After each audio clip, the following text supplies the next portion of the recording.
எம்பெருமான் சிவன் தலை தேங்காய் என்று உங்களுக்கு தெரியுமா? நம்ம கோயிலுக்கு சென்று தேங்காய் உடைக்கிறது நம்ம கலாச்சாரம்.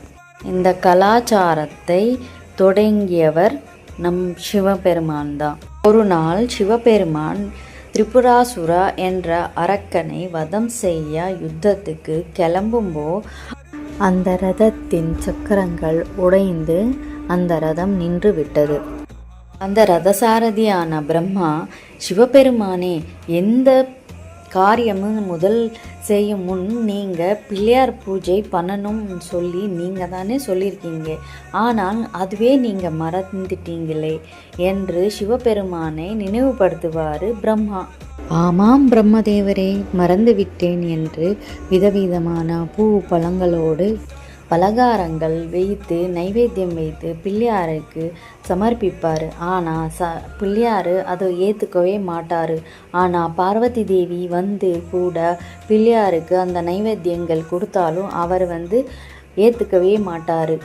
அப்போது சிவபெருமான் விநாயகர் நிராகரிப்பார். எந்த பலகாரம் அவர் ஏற்றுக்க மாட்டார். அப்பொழுது சிவபெருமான், விநாயகா, என்ன வேணும் என்று கேட்பார். அப்பொழுது விநாயகர், தந்தையே, உங்கள் தலையை வேணும் என்று கேட்பார்.